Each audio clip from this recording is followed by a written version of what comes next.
Hi everyone, welcome to news latest updates. ఈరోజు ఎలక్షన్స్కి సంబంధించి ఒక మెయిన్ ఇంపార్టెంట్ నోటిఫికేషన్ అయితే రిలీజ్ అయింది. దీనికి సంబంధించి వివరాలు అయితే మనకి ఇప్పుడు తెలుసుకుందాం ఈ వీడియోలో.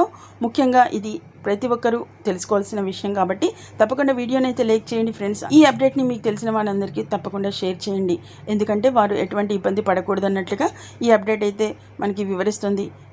ఇక వివరాల్లోకి అయితే వెళ్దాం. ఎలక్షన్ కోడ్ అమల్లో ఉన్న నేపథ్యంలో ఇక ఎంత డబ్బు అనేది తీసుకెళ్ళొచ్చు, ఎంత డబ్బు తీసుకెళ్ళకూడదు అనే పూర్తి వివరాలు అయితే మనం ఇప్పుడు తెలుసుకుందాం ఫ్రెండ్స్. ముఖ్యంగా ఎన్నికల కూడా అమల్లో ఉన్నప్పుడు చూసినట్లయితే మనకి 49,000కు మించి డబ్బులు అయితే తీసుకెళ్తే పోలీసులు అయితే సీజ్ అనేది చేస్తారు.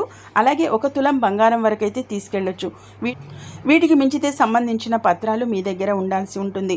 లేదంటే కనుక డబ్బు లేదా బంగారం ఏదైతే మీ దగ్గర ఉందో దాన్ని పోలీసులు స్వాధీనం చేసుకుని ఎన్నికలు ముగిశాక తిరిగి అందిస్తారు.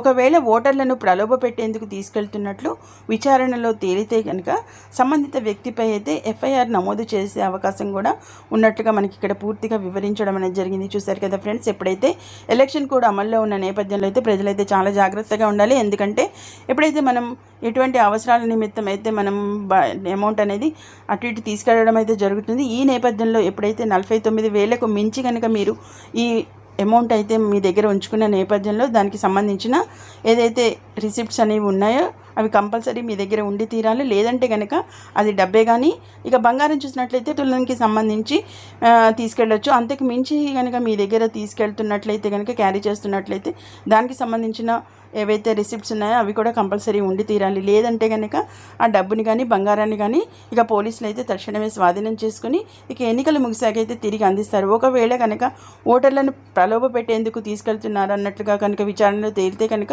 సంబంధిత వ్యక్తిపై అయితే ఎఫ్ఐఆర్ అనేది నమోదు చేస్తారన్నట్లుగా మనకి మెయిన్ ఇంపార్టెంట్ అప్డేట్ అయితే ఈ విధంగా ఉన్న నేపథ్యంలో ఇది అయితే ప్రజలందరూ తప్పకుండా తెలుసుకుని అయితే పాటించండి, లేదంటే రిస్క్లో పడవచ్చు. కాబట్టి ఈ నోటిఫికేషన్ అయితే ఈ వీడియోని మరింత మందికి అయితే మీ ఫ్రెండ్స్ అండ్ ఫ్యామిలీ మెంబర్స్ అందరికీ షేర్ చేయండి ఫ్రెండ్స్. ఇక మరిన్ని ఇలాంటి లేటెస్ట్ అప్డేట్స్ ఎప్పటికప్పుడు మీ మొబైల్లో నోటిఫికేషన్గా పొందాలంటే మాత్రం మన ఛానల్ ఏదైతే న్యూస్ లేటెస్ట్ అప్డేట్ ఛానల్ని తప్పకుండా సబ్స్క్రైబ్ చేసుకుని రెగ్యులర్గా వాచ్ చేస్తూ ఉండండి. అంతేకాకుండా పక్కనున్న బెల్ ఐకాన్ని ట్యాప్ చేసి అందులోని ఆల్ అనే ఆప్షన్ని కనుక మీరు యాక్టివేట్ చేసుకున్నారనుకోండి, అప్పుడు వెంటనే మేము పెట్టే ప్రతి చిన్న లేటెస్ట్ అప్డేట్ అనేది మీ మొబైల్లో నోటిఫికేషన్గా పొంది మీరు చూసే అవకాశం కలుగుతుంది. వీడియోని ఇంకా లైక్ చేయకపోతే మాత్రం వెంటనే ఒక లైక్ చేసి మన ఛానల్ని సపోర్ట్ చేయండి friends. Okay, thank you for watching.